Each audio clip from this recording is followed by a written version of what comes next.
Ce soir, j'aimerais continuer ce que nous avons commencé d'aborder il y a déjà quelques vendredis. Nous sommes en train de parler du pouvoir de la langue.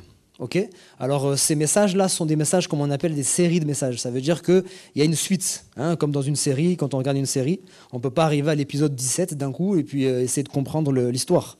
Il faut essayer de comprendre dès le début. Donc je vous encourage vraiment, parce que ça c'est un thème qui nous concerne tous. On parle de la langue, ça c'est un organe qu'on utilise tous. Et on parle surtout du pouvoir de la langue. Ça veut dire que Dieu nous a dotés d'une arme très puissante.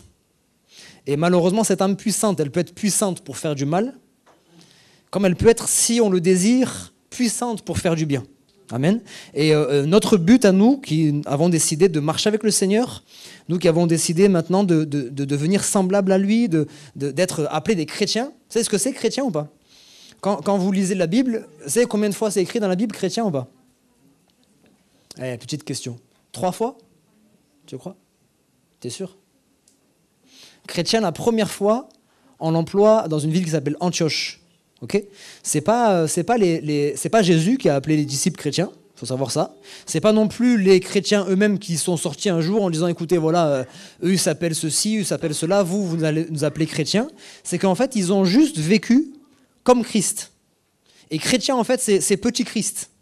Ils vivaient tellement comme Christ que les gens ils ont dit mais tiens on dirait des chrétiens. Vous voyez ce que je veux dire ? Aujourd'hui, je sais pas moi, si vous voyez quelqu'un qui a des mimiques et tout ça, sans faire de pub, vous allez dire c'est un sarkozien. Hein ? Il a les mimiques de Sarkozy, il parle comme Sarkozy, etc., etc. C'est un sarkozien, ça veut dire il est comme Sarkozy. Et chrétien, c'était ça. Ça veut dire que, je crois quand même, on doit mériter de porter le nom de chrétien. Amen. Ça veut dire qu'on doit être comme lui, dans notre attitude, dans notre manière de parler, dans notre caractère, dans toutes les choses qui sont dans nos vies, on doit essayer au mieux de ressembler à Jésus. Alors on a abordé ce sujet et très intéressant, on a parlé surtout la dernière fois des paroles qui étaient là pour blesser. On a parlé de la colère qui tôt ou tard finit par s'extérioriser. Et on a vu ensemble que l'insensé, il excite des querelles, l'insensé, il est là pour mettre de l'huile sur le feu, alors que l'homme sage ou la femme sage arrive par une parole à désamorcer. Arrive par une parole à calmer la fureur, à calmer Et on a terminé en se disant, il faut qu'on soit lent à parler et prompt à écouter. C'est-à-dire, on doit apprendre à écouter les gens. Et avant de parler, on attend un petit peu, on réfléchit. Et quand on parle, on pèse nos mots. On fait attention parce que, comme je disais, on fait beaucoup plus mal avec des mots qu'avec un coup de poing. Hein ?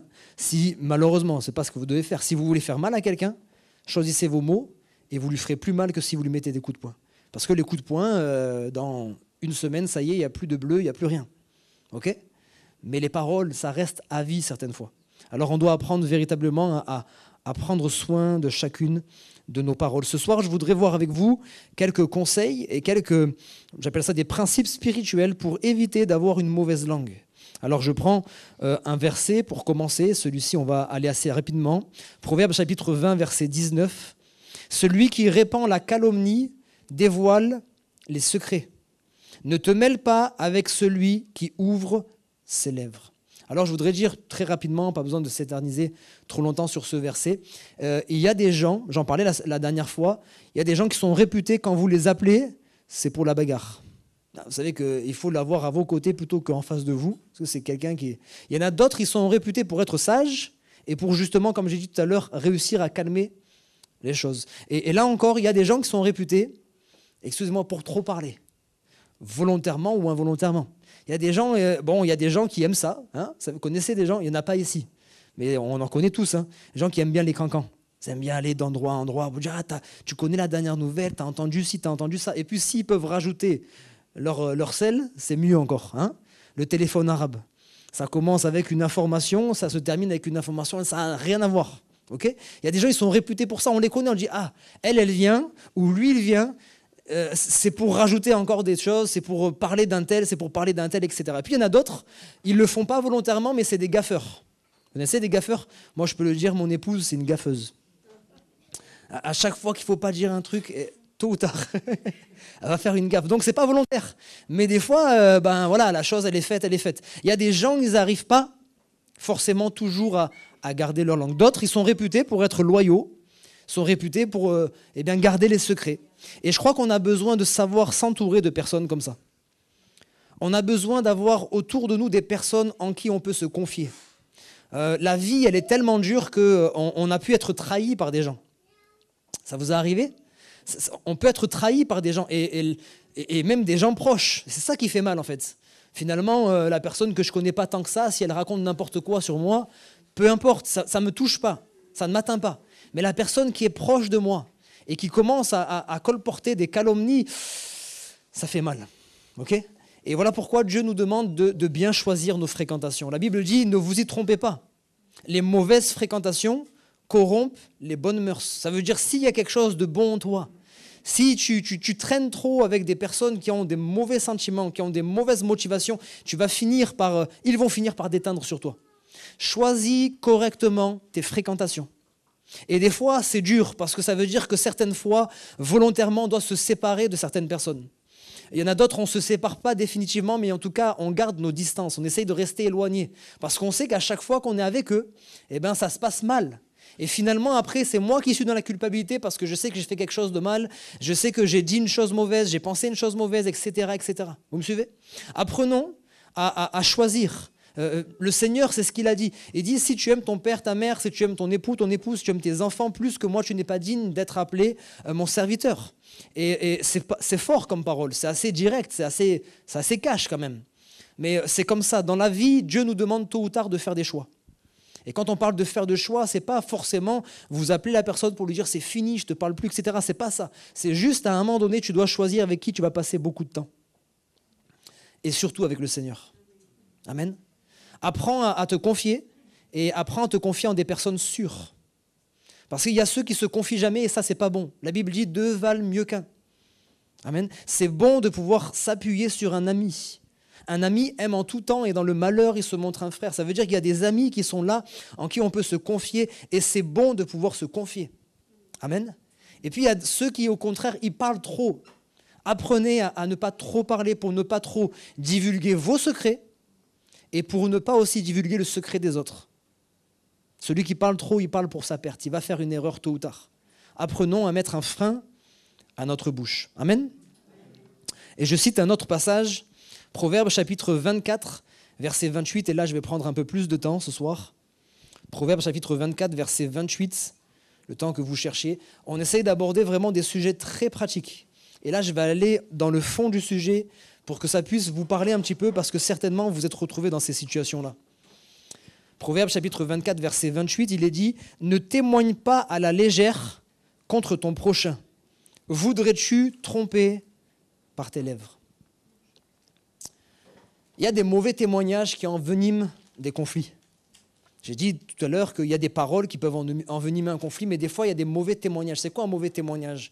C'est que vous intervenez dans une situation, vous intervenez dans un conflit, et vous allez apporter votre approbation, votre témoignage, en disant « Oui, j'atteste que cette chose, elle s'est faite, que cette chose, elle a été dite, etc. etc. » Et en faisant ça, si vous ne faites pas attention, vous pouvez envenimer un conflit. Vous pouvez envenimer un conflit. Voilà pourquoi la Bible dit « Ne témoigne pas à la légère contre ton prochain. »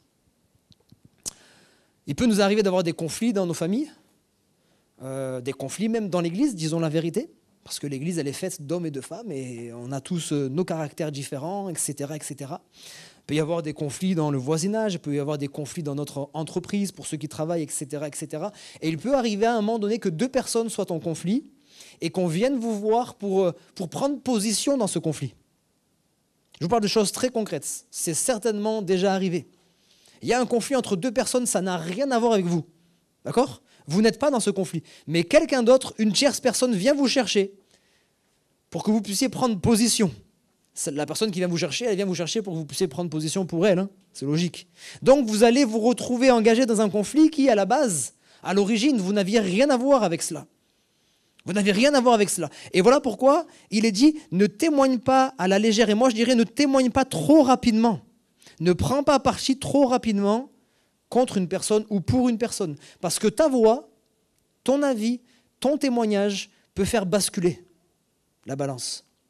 Certaines fois, quand il y a plusieurs personnes qui sont dans un conflit, Peut-être que, j'ai envie de dire, ton suffrage, ta voix, la chose que tu vas dire là, c'est ce qui va permettre de changer carrément la situation. Soit en bien, soit en mal. Peut-être dans un conflit, un jour, tu seras la dernière personne qu'on viendra voir et la personne va se dire, si maintenant, telle personne, elle me confirme que c'est vrai, je vais aller régler mes comptes. Et à ce moment-là, si vous répondez trop rapidement, vous pouvez créer, en tout cas envenimer un problème, un conflit. Apprenons là encore à comme je dirais, tourner 7 fois la langue dans notre bouche. Apprenons dans ces moments-là à dire, Seigneur, donne-moi ta sagesse. Comment est-ce que tu aurais réagi? Comment est-ce que tu aurais agi? Parce qu'à de nombreuses reprises, on est venu chercher Jésus pour lui chercher des problèmes. Il n'avait rien à voir dans l'histoire. On vient, on dit, toi, qu'est-ce que tu en penses? J'ai 2 exemples qui me viennent en tête là. Ce fameux homme qui était né aveugle. Alors nous, on dit qu'il a péché dans le ventre de sa mère. Eux, ils disent que c'est ses parents qui ont péché. Donc, et toi, tu dis quoi? J'ai rien demandé. La femme prise en flagrant délit d'adultère. La loi de Moïse, elle dit qu'il faut la condamner. Et toi, tu dis, mais moi, je ne suis pas là dans l'affaire. Et là, à chaque fois, on voit que Jésus va répondre avec une telle sagesse qu'il va confondre tous ses ennemis. À chaque fois, impossible de rajouter une parole derrière. C'est tellement clair, c'est tellement limpide, c'est tellement sage qu'on ne sait plus quoi dire. Et apprenons, en tout cas, demandons à Dieu de nous donner cette sagesse pour pouvoir donner la parole à propos. Si tu as entendu justement un membre de ta famille, un membre de l'église, un membre du travail venir te voir pour te dire « telle personne a fait ceci, telle personne a fait cela, telle personne a dit ceci ou a dit cela », il faut que tu puisses mettre en place un certain nombre de choses qu'on va voir ce soir avant de pouvoir te positionner. Avant de te positionner, il faut que toi-même tu puisses avoir un jugement vrai, un jugement véritable.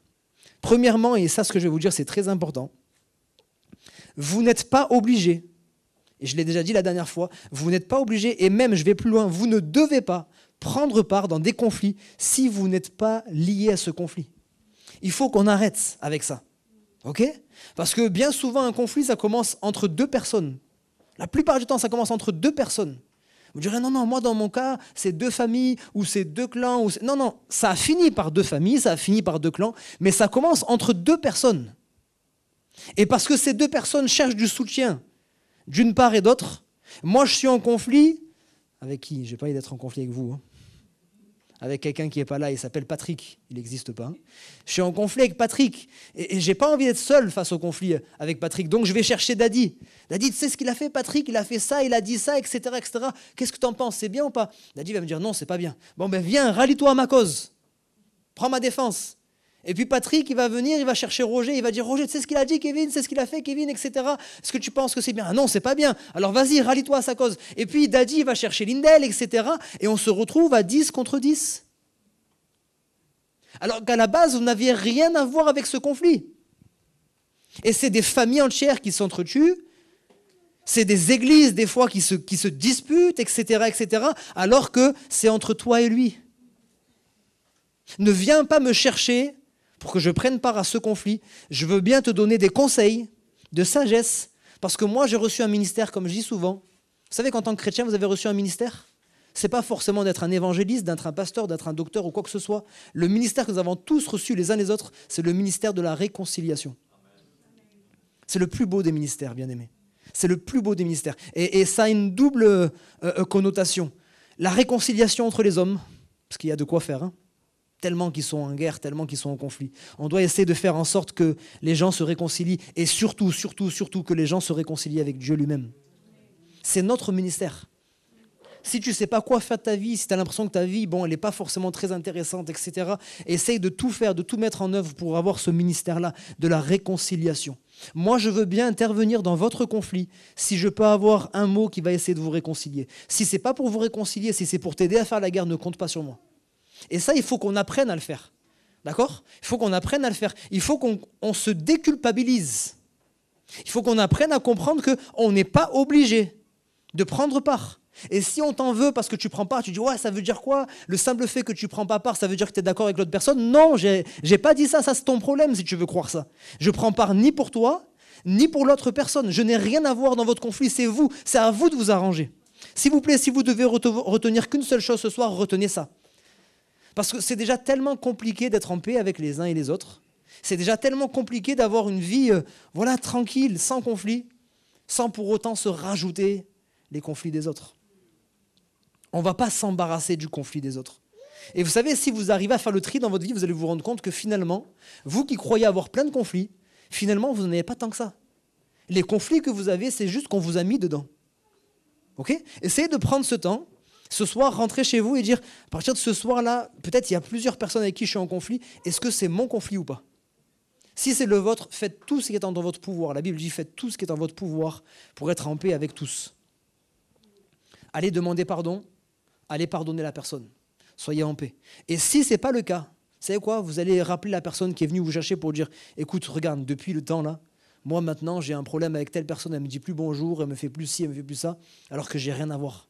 Donc je te le dis pour ne pas le faire derrière ton dos, je vais appeler la personne pour lui dire, écoute, moi je ne prends plus position pour toi ni pour elle, je veux être réconcilié avec la personne. Amen. Et là vous allez vous rendre compte que votre cœur déjà il sera beaucoup moins lourd. Parce que très souvent, c'est ces conflits qui sont rajoutés encore et encore, qui font qu'on est écrasé, on est toujours dans l'angoisse et c'est très compliqué à gérer. Je vais vous donner juste quelques petites choses qu'il vous faudra mettre en pratique quand vous vous retrouvez justement dans ces moments-là. Et déjà, vous dire une chose, c'est que les seules personnes dont vous êtes responsable, ça veut dire que vous avez le devoir de prendre position, en tout cas de prendre parti, c'est vos enfants mineurs. J'insiste bien. Vos enfants mineurs, vous êtes les responsables. Pour ceux qui sont parents, tant que vous avez des enfants mineurs, vous êtes responsable même de leurs actes, de leurs paroles, etc., etc. Donc il y a certaines fois où votre enfant il se retrouve dans un conflit, il faut pouvoir être là, et il faut essayer d'être impartial, il faut essayer d'être le plus vrai possible, mais voilà. Maintenant, j'insiste, même vos enfants majeurs, ils sont grands. Vous avez mis tout ce que vous pouvez pendant 18 ans pour les éduquer.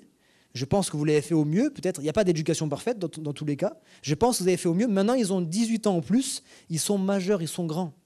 Vous les laissez régler leurs conflits. OK ?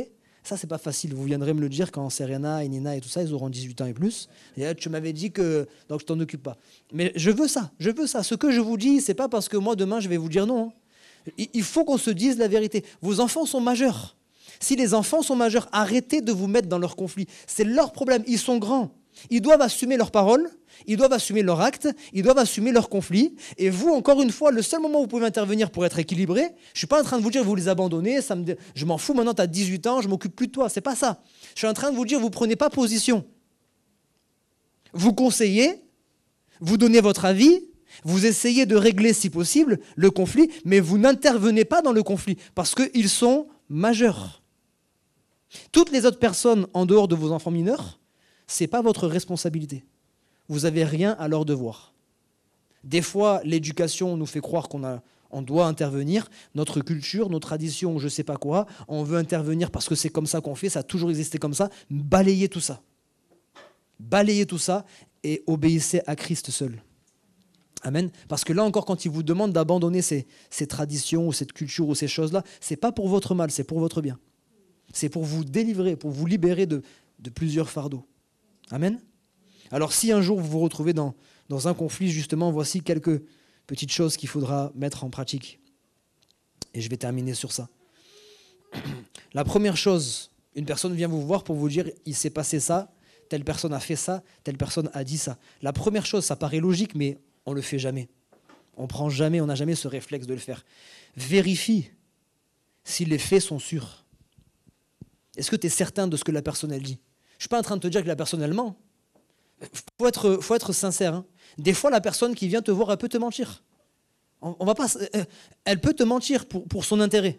Des fois, ce n'est pas qu'elle te ment, c'est juste qu'elle a extrapolé. Elle a été blessée. Alors, en fait, la personne, peut-être, elle marchait dans la rue, il y a eu un petit coup d'épaule parce que le cousin, il avait les écouteurs, il marchait dans la rue, il a mis un coup d'épaule. Elle va venir pour dire, tu sais ce qu'il m'a fait, le cousin ? Dans la rue, devant tout le monde, il m'a mis la honte. Il m'a poussé, je suis tombé par terre, et il m'a regardé de Le cousin, lui, il était juste en train d'écouter de la musique, il louait le Seigneur même. Hein, il était en train de chanter des cantiques, il était dans ses pensées, il a mis un coup d'épaule et ne s'est pas rendu compte. Bon, je donne un exemple un peu bête, hein, mais c'est juste pour vous montrer. La personne là, qui vient vous chercher, elle ne ment pas. C'est juste qu'elle a été blessée, et comme elle a été blessée, elle va exagérer les faits. Première chose, un conflit, comme j'ai dit, c'est entre deux personnes. Si jamais un jour tu dois intervenir dans un conflit, tu dois t'assurer d'avoir discuté avec la deuxième personne. Est-ce que tu as des preuves de ce que la personne qui est en train de venir te voir avance? Est-ce que tu as des preuves que ce qui a été dit a été vraiment dit comme ça? Est-ce que ça a été dit comme ça? Est-ce que ça a été dit avec cette intonation? Moi, je connais des gens, ils sont trop forts pour ça. J'en rigole, hein, mais ils savent trop extrapoler. Et c'est un petit truc. Alors moi, dernièrement, il y a une personne que je connais qui a été voir des médecins. C'est vrai, bon, les médecins, des fois, ils sont un peu froids, ils ont plein de choses, etc. Bref, et elle m'a refait la scène. Et je me suis arrêté, je dis, je te prends pas pour une menteuse, mais à mon avis, là, t'exagères un peu quand même. Ouais, mais tu vois comment elle a parlé. Bon, tu vois, j'ai dit, non, je crois pas que le médecin était parlé comme ça. Après, elle s'est arrêtée, elle dit, bon, la vérité, elle m'a pas vraiment parlé comme ça, mais elle était en colère. Bon, voilà, tu vois, t'exagères. Comme t'exagères, moi, ça fait monter, etc., etc. Attends, doucement, doucement. Ça, c'est la première chose. Est-ce que tu as la preuve? Deuxième chose, maintenant, va chercher un peu le contexte. Est-ce que tu connais le contexte dans lequel ça a été fait? Parce que je redis encore cette phrase que j'aime rappeler souvent. Tout ne s'excuse pas, mais tout s'explique. On n'a pas dit qu'on va tout excuser. Le comportement de la personne, peut-être il n'a pas été bon, il n'a pas été sérieux, c'est pas bien. Mais peut-être il peut s'expliquer parce que ce jour-là, la personne, elle avait des difficultés elle-même. Elle était dans l'épreuve, elle était vraiment en pleine souffrance, et c'est à cause de ça qu'elle t'a parlé comme ça, c'est à cause de ça qu'elle a réagi comme ça. Donc une fois que tu le sais, peut-être que franchement, il y a bien des choses que tu pourras balayer et mettre de côté. C'est pas si grave que ça, c'est bon, j'ai compris. Je sais que la personne en ce moment, ça allait pas, je peux lui pardonner en fait. Parce que ça m'arrive à moi aussi, non? Ça vous arrive jamais, vous? Moi, ça m'arrive, je vous le dis. Des fois, j'ai des problèmes et je suis moins cool avec ma femme, avec ma propre femme. Des fois, j'ai des soucis, j'ai des problèmes, je rentre à la maison et elle me pose une question, je lui réponds sèchement. Oh, le pasteur, il parle comme ça à sa femme. Bah oui, et oui. J'en suis pas fier, mais c'est la vérité. Parce qu'il y a des fois, alors quand on arrive à discuter, parce que si à ce moment-là, Erika, elle ne discute pas, elle ne cherche pas à savoir, elle dit, mais comment tu me parles? Elle va faire du boudin dans sa chambre, ou alors, puisqu'elle a du sang italien, elle est un peu... elle peut essayer. Alors que quand elle s'arrête 2 secondes, elle prend sur elle. Peut-être 5-10 minutes après, elle me dit, ça va, ta journée? Moi, je commence à dire, non, c'était compliqué. Ah, je comprends mieux, ok. Bon, c'était compliqué, c'est pour ça que tu es un peu tendu, c'est pour ça que tu es un peu énervé. Et puis les choses, elles se calment. C'est tellement simple, oui ou non? C'est tellement simple, mais ça demande des fois qu'on ravale notre fierté, notre orgueil, etc., etc. Donc première chose, assure-toi que les faits sont vrais. Deuxième chose, essaye de comprendre le contexte, l'intention de la personne. C'était quoi l'intention de la personne quand elle a parlé, l'intention de la personne quand elle a fait cette chose? Est-ce qu'elle cherchait vraiment à faire mal? Si c'est le cas, c'est autre chose, mais la plupart du temps, ce n'était pas l'intention première.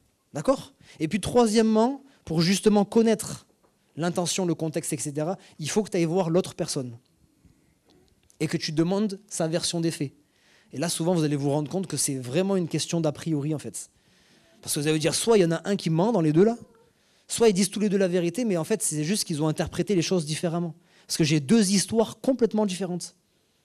On parle du même conflit, mais 2 histoires complètement différentes. Lui, il le voit de cette manière, l'autre le voit de l'autre manière. Et quand on a réussi à avoir les deux sons de cloche, cette fois-ci, maintenant, on peut peut-être être juge dans ce conflit. Et essayer de convoquer les 2 personnes, dire, écoute, voilà, j'ai discuté avec toi, tu m'as dit ce que tu avais pensé, j'ai discuté avec toi, tu m'as dit, maintenant, moi, je vous explique un petit peu ce qui s'est passé. Regarde, ce jour-là, toi, tu lui avais parlé comme ça, parce qu'en fait, il y avait ça, il faut que tu le saches. Vous savez, c'est ça, en fait. Je vous parle de choses concrètes. Et vous savez, quand vous rentrez chez vous le soir, et qu'il y a un conflit que vous avez réussi à arranger, là, vous pouvez vous endormir bien, en paix. C'est plus important qu'avoir fait des milliers de choses, d'avoir fait des milliers d'activités, etc., etc. C'est ça ce que Dieu nous demande de faire. Parce que peut-être ce petit conflit, vous vous dites c'est pas grand-chose, ce conflit, il aurait pu se terminer peut-être en guerre de clan, en guerre de famille, en guerre de tout ce que vous voulez. Et juste parce que vous l'avez pris à temps, et parce que vous avez réussi à avoir la sagesse nécessaire, vous avez réussi à faire en sorte que ça ne prenne pas des proportions immense. Comprenez ce que je veux dire? Que Dieu nous aide.